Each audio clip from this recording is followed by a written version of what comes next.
Hello.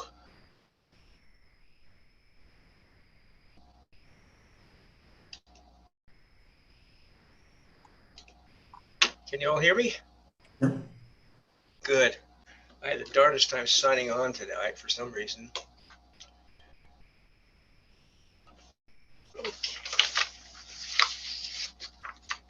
I am going to go ahead and start. It's just after 6 o'clock, and I have to leave early, as many of you know. And so I'd like to get things started. First of all, I'm Kent Watson, Chair of the Historic Preservation Commission. Thank you for joining our meeting by Zoom. This is the regular meeting of the Historic Preservation Commission. The Commission is charged with establishing a local historic preservation program, integrating historic preservation into local, state, and federal planning and decision-making processes. I'm not going to read the whole thing in the interest of time. Moving right to the agenda.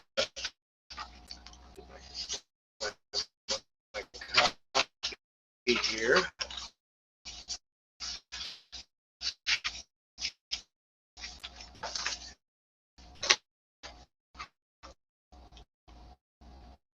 If we could have the roll call, please.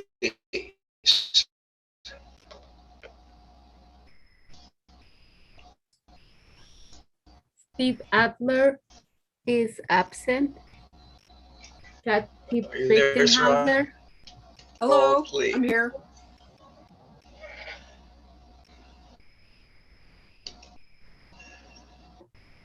We are having some issues.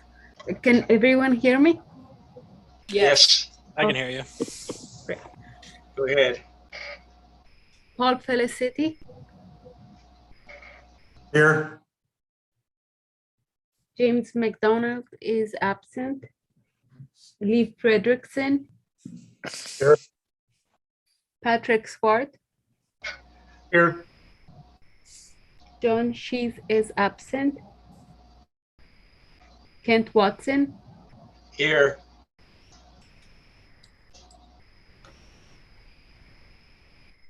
And Jackson Hill. Here. We have a quorum. Great. Thank you, Soraya. Next, moving to item 3 on the agenda, approval of minutes. I won't share all that happened since our last meeting regarding minutes. Let's just say I'm in touch with the staff about minutes, and we'll have an ongoing discussion. Tonight, though, we need to approve the revised August minutes as well as the new November minutes. So I hope you've had a chance to read over those.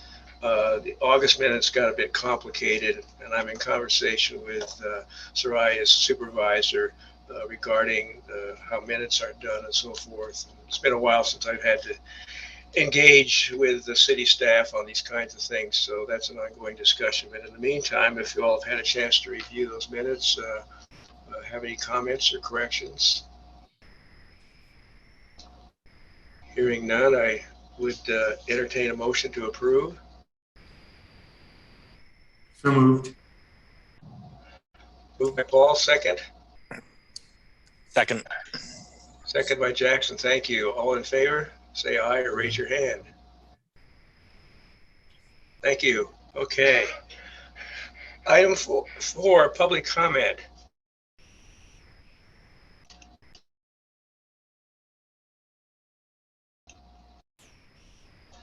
This is the time when anyone who's tuned into our proceedings can come on board and comment on anything that's not already on the agenda. And I don't see anybody out there. We'll give it another few minutes or another minute or two here.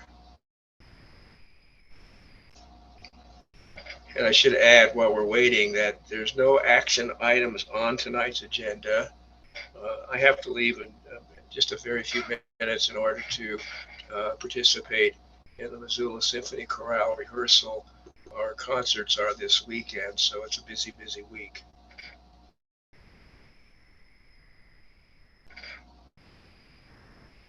Okay, well, it appears we have no comments, so we will move right into item number 5, new business. And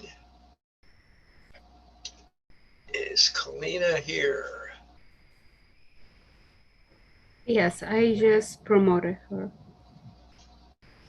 Oh, there we are. Okay, there you are. Hi, Kalina. I, I'm so frustrated that I can't stay for your presentation. I took a quick walk through it earlier this afternoon, and looks like there's a lot of good information there. And I know a lot about obviously being involved with the interpretive plan, but I'm sure others will benefit a lot from hearing what you have to offer.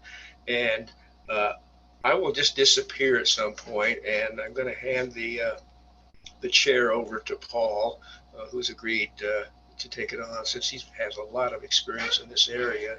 And I would look forward to your presentation, and just go ahead and introduce yourself and tell us a little bit about who you are and what you do for those that don't know, and you can move right into your presentation. Thanks a lot, Colleen. I really appreciate it. Of course. Thank you so much, Kent. And thank you all for having me give the update. It's been a while since we've come to speak with you all about the Heritage Interpretive Plan and Heritage Missoula and Unseen Missoula. So a lot to catch up on. But my name is Kalina Wickham, and I'm the program director at the Downtown Missoula Partnership. I've been with the Downtown Missoula Partnership for almost 5 years. And I am the program director for Unseen Missoula and Heritage Missoula. And I will see if I can share my screen really quick. Hold on one moment.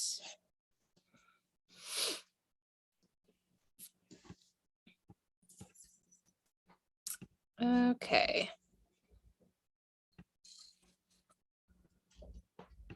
Can you see my screen? Pull up my wrong one. Let's see. Sorry about this. Hold on one second. Let's see. Sorry, everyone. Let me pull this up quick. There we go. Can everyone see that? Okay, great. So I'll just get started, jump right into it. So I want to give a little update on the Heritage Interpretive Plan. I know some of you may have been involved with the process, but I think it's good to kind of give a little quick update and refresher. So the Missoula Downtown Heritage Interpretive Plan began in 2018. It was a 2-year process. The Downtown Missoula Partnership, the Historic Preservation Commission, and other Downtown Missoula stakeholders in 2018 formed a Downtown Missoula Heritage Committee. And through this committee, they began the Unseen Missoula guided walking tour program. Through this committee, they really saw a gap of need in especially downtown, but all of Missoula, for a comprehensive interpretive plan. So the Missoula Downtown Foundation applied and received the Montana Department of Commerce Tourism Grant to begin this interpretive process. We began by hiring the Historical Research Associates Incorporated, or HRA, to begin the interpretive planning process in January 2019. Jimmy Grant was the main writer, along with a few other folks from HRA. Over the course of the spring and summer of 2019, the advisory committee convened for planning meetings led by HRA's interpretive planners. We led multiple community outreach efforts to connect with stakeholder organizations, community members, and potential partners. And that all culminated in the approval of the plan by City Council, Missoula County Commissioners, and multiple public organizations in June 2020. Since then, we've just been implementing away. So give you a quick overview of who the Interpretive Planning Advisory Committee, who was all on that committee. And as you can see, it was various different folks from arts and culture organizations around Missoula, as well as we had Emmy Shearer, a part of the advisory committee, who is a former HPO, and Jolene Brank, a former HPC commission member. Similar to the current Heritage Missoula Committee, as you'll see in a little bit, but just a few different folks. So I wanted to kind of give a quick overview. In the plan, it's mainly surrounding these themes. There's one overall theme and 4 sub-themes. So the overall theme is that downtown Missoula is a gathering place. People have gathered in Missoula from time immemorial to obtain sustenance. People gathered for trade. They gathered to worship. They gathered to learn, to create. They gathered to protest. They gathered to recreate, and they really gathered here for community. And so that's our main theme that's found in most of their recommendations. All of the plan is that downtown Missoula is a gathering place. So within that overall theme, we have 4 sub-themes. The first theme is that landscape, or it's landscape and homelands. Missoula is a community shaped by its unique mountain landscape. And this theme really focuses on downtown Missoula's relationship with its natural setting and speaks to its place within the traditional Salish and Upper Kalispell territory. And there's a lot more. The plan itself goes into a lot more in depth of each of these themes and kind of some topics that could be included in each of these themes. But I'm not going to go fully in depth, but just kind of a quick overview. The second theme is create and exchange. Downtown Missoula is a place where people come together to create and exchange both goods and ideas. And this theme focuses on Missoula's commercial foundations, connections to industry, and legacy as a center of creativity. The third theme is community life. Downtown Missoula is a community with a rich and diverse history.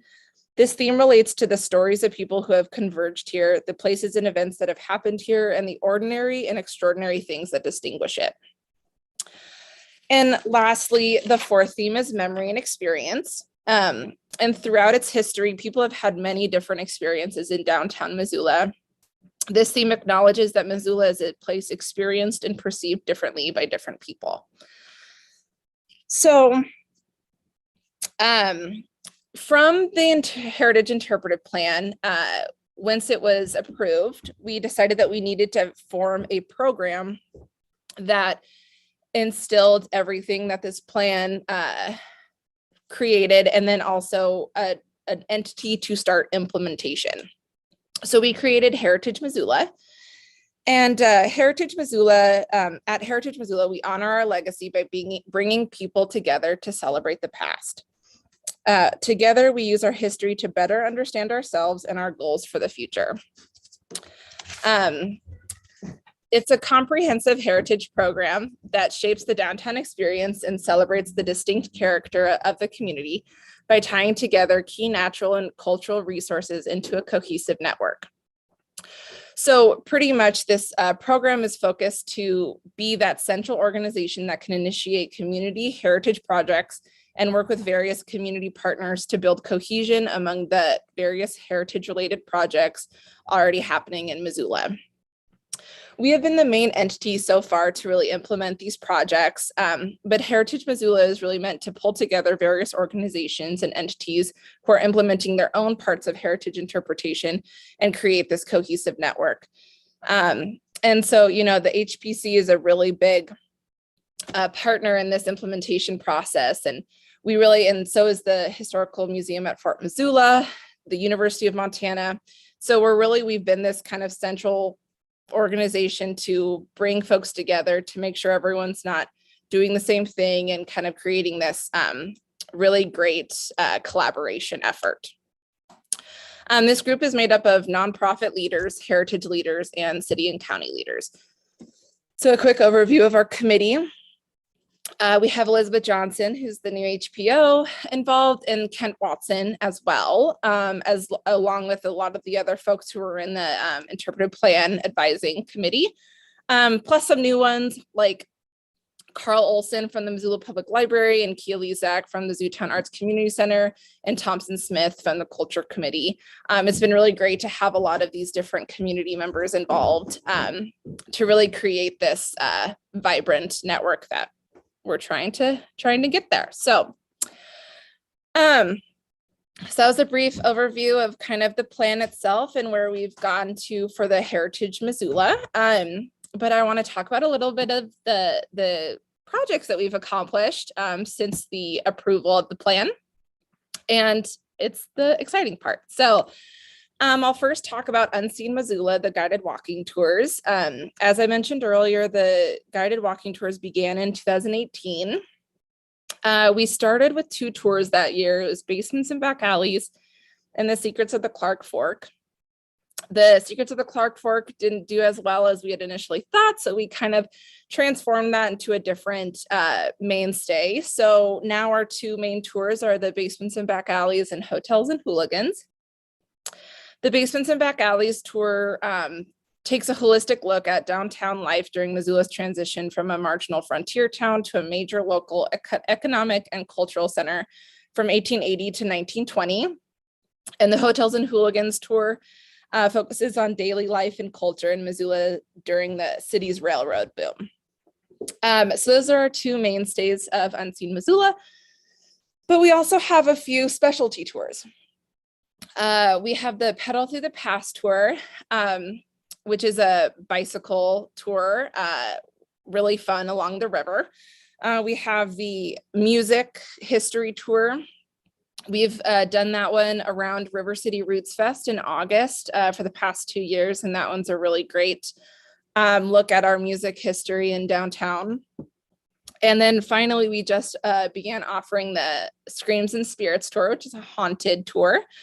We just came out with that this last October. All of these specialty tours are super popular.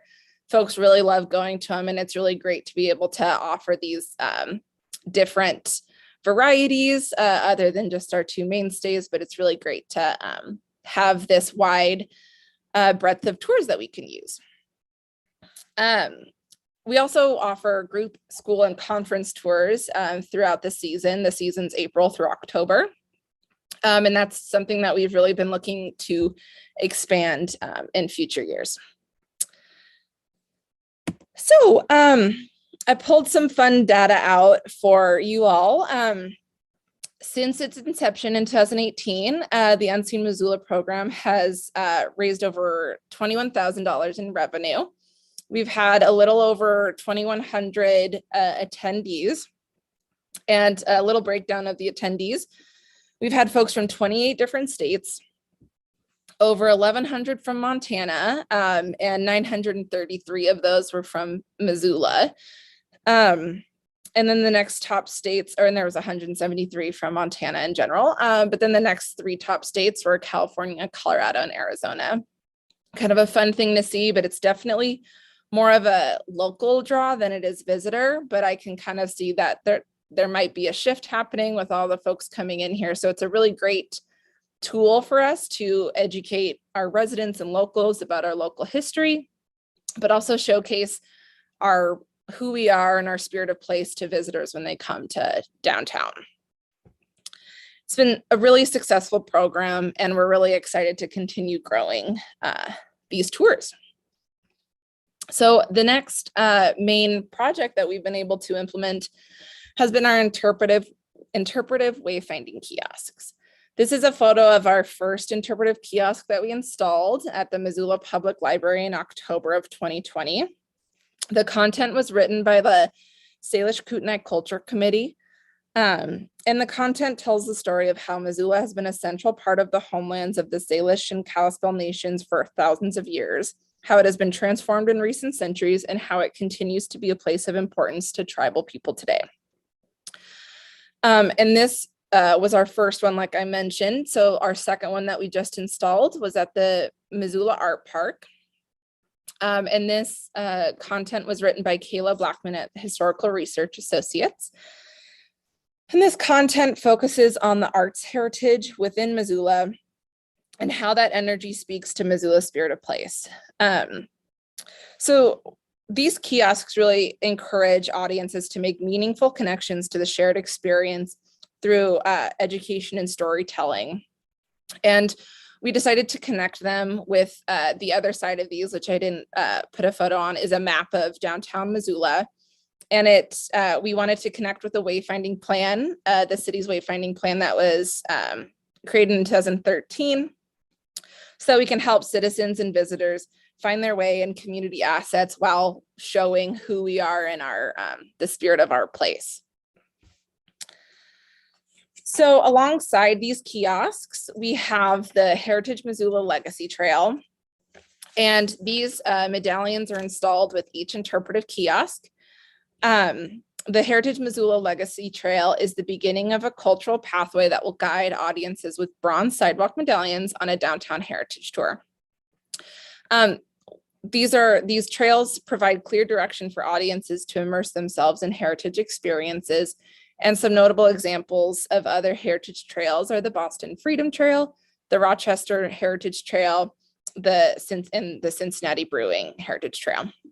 Alongside this trail, we've hosted tours, and we're also working on a digital app to complement this tour so that we can continue to expand the spots on the trail and the tour, and really continue to grow this trail, because this is such a great interpretive tool and a really fun, educational, and exciting thing that we can offer for downtown. And this is a quick little map of where the trail goes. But again, it's hard to encompass everything for that is historical and our place in downtown. And so working on trying to connect, and that's a good way that the app can help. And so finally, this was, it's my final thing that I'll speak about of our projects, but it was actually our first project that we implemented. And it was the Lehni Boulevard banners in downtown Missoula. We hung these up in September of 2020. And this was a partnership with Nye Imagery and a fine art book entitled A Corner of Space and Time, Lehni's Eddie's Club Portraits. So a little bit about Lehni. He was from 1965 to 1973. Nye was the dynamic and artfully mustachioed man behind the bar at Eddie's Club, or now Charlie B's. And using the bar's back alley, he photographed the regulars of the bar, and the 125 images he captured represent a singular achievement in 20th century American photography. So we thought that this project was a really great first project for Heritage Missoula because it's a celebration of beautiful works of art from Missoula's untold history that capture men and women from a former world and honors and promotes a Missoula legacy and the heritage of our downtown. So this is a really good example of what Heritage Missoula is meant to do, where we connected this project that was already happening, this fine art book, with another project to make it a lot more visible, and just creating this collaboration and cohesiveness to put our heritage interpretation out more visibly. So those are the big projects that we've been able to implement this past year, 2 years. And so some upcoming projects that we're looking at. Lots of stuff to deal with interpretation. So we're working on the 3rd kiosk at the Central Park parking garage. We're also working on a 4th kiosk in Karis Park. And we're also going to do a smaller interpretive sign and legacy trail marker at the Zootown Arts Community Center, as that's a heritage anchor as noted in the plan. And we're looking at a 5th kiosk at a possible location of 3rd and Higgins.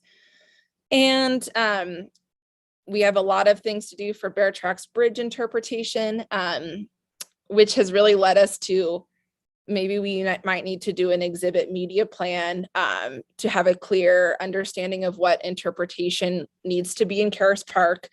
So that's something that we're looking at doing for next year. Something we've really wanted to do for a long time, but has been difficult to do with the pandemic, is do heritage programming or heritage talks. And so that's something that we're hopefully going to begin in 2022. We obviously want to continue improving our Unseen Missoula tour, growing our different tours, improving as much as we can, and being able to offer it more so that it's not selling out each year, although that's great, but we want to make sure as many people can come as possible. And I put on here May Preservation Month activities.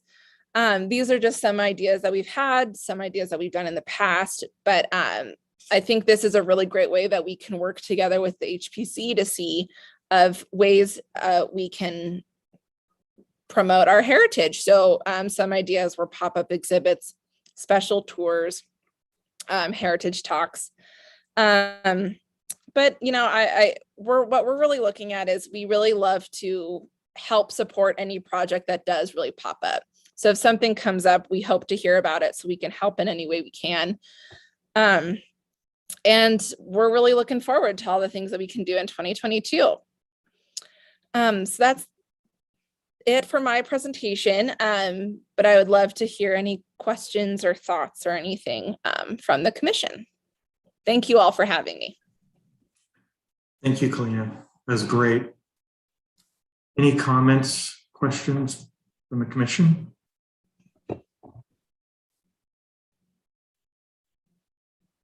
One question, just because Kent's brought it up to me before, it's like, how is the Heritage Preservation Plan or Interpretive Plan, how is it updated?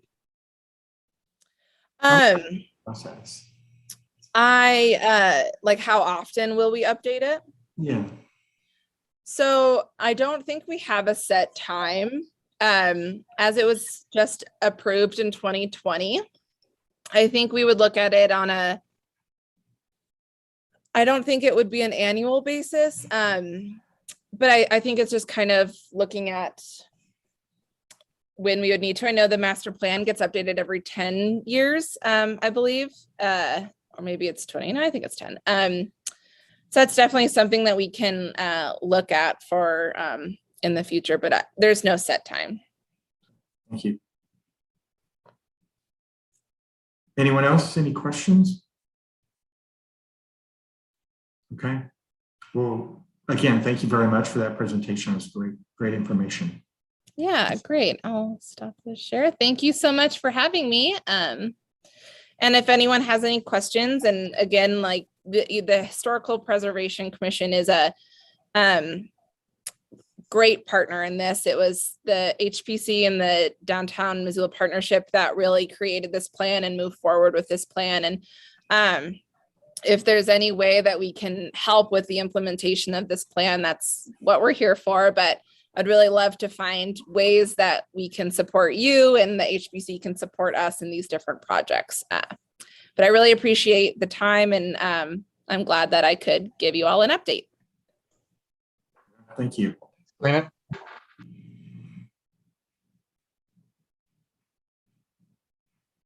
Okay, so we'll move on. Our next topic is old business and Preservation Planning Subcommittee update.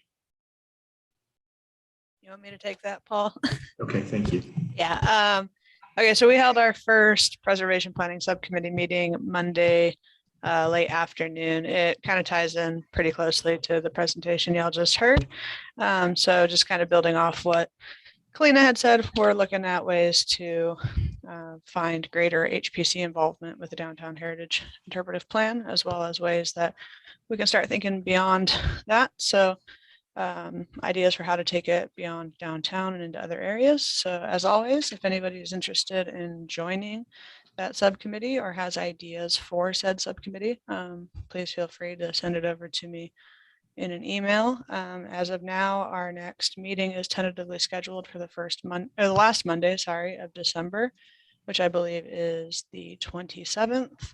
That may or may not get rescheduled based on holidays and availability. But yeah, that's what we've got right now for an update on that subcommittee.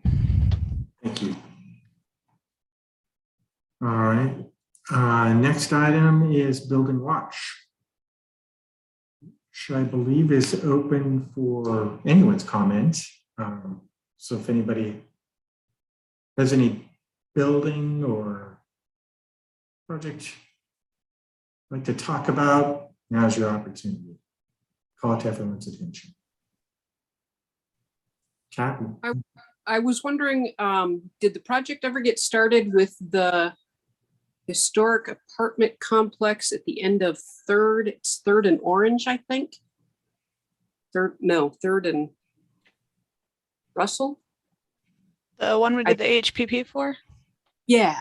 I don't think construction, I drive by it every so often and I haven't noticed anything getting started on it, but yeah, I can reach out and see if they know. I was just curious. Just curious. Yeah. Just because I just drove by it. So yeah, I drive by it frequently too, always keeping an eye out, and I haven't seen any action on it yet, but I figure they may be waiting until the weather turns back around. yeah. Anyone else have anything? Okay, we'll move on to the Historic Preservation Officer Staff Report and Project Notification. All right, give me 1 second to pull it up here. All right, so really between a first week of November conference, a couple holidays, and a week-long illness, got a pretty short staff report this month. As I just mentioned, I did attend the National Trust for Historic Preservation's Past Forward conference. They did run the first week of November. It featured a number of honestly really excellent sessions on historic preservation and climate change, affordable housing, racial equity. So they will be making a good number of those sessions available for watching on YouTube. When those links do go up, I will happily pass them along for whoever may be interested. Again, Preservation Month for 2022 is just around the corner. I'm going to be sending out an email next week, so keep an eye out for that to see who may be interested in helping with some of the event planning for that. Obviously, we don't yet know what 2022 is gonna look like or gonna bring. So trying to come into it with a plan for both in-person and distanced events to accommodate whatever it may look like.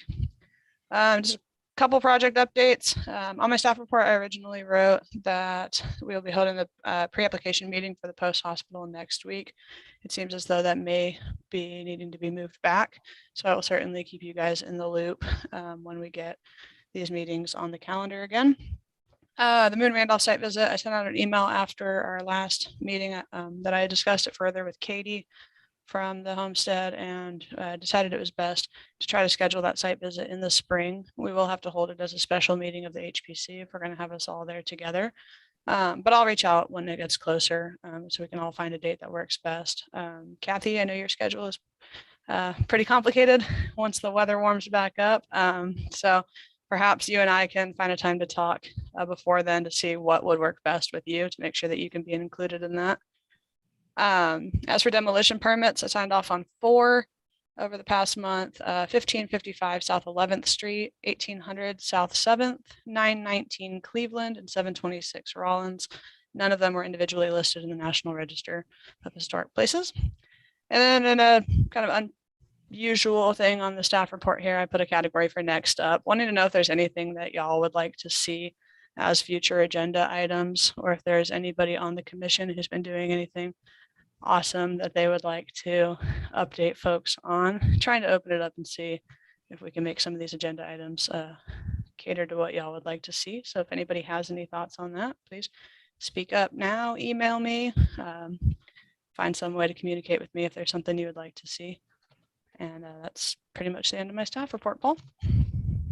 Great, thank you. The only thing I'd add to that is update on the cemetery National Register nomination. Yeah, I emailed over the draft to SHPO and I'm just waiting on feedback. So when I have more there, I figured I'll give an update to the cemetery folks as well as the HPC. Thank you. Anyone else? Okay. And next on our agenda is board member comments. Any comments from the board that you have? Hearing none. How about any announcements, news, or upcoming events? Anything exciting for anybody? historic preservation front. Okay. Well, with that, we can adjourn a pretty short meeting. And again, I don't know whether we have to vote to adjourn or not. In the past, we've always just adjourned. Yeah, I'm not sure about that. I think you do have to technically make a motion to adjourn, but I don't know. Take a motion to adjourn. Anyone? Please. I'll make a motion to adjourn. Thank you. And a second? Second. Thank you. All right. Thanks, everyone. And we'll see you again till after the holidays. So happy holidays. Thank you. Happy holidays. Have a good night, y'all. Thank you.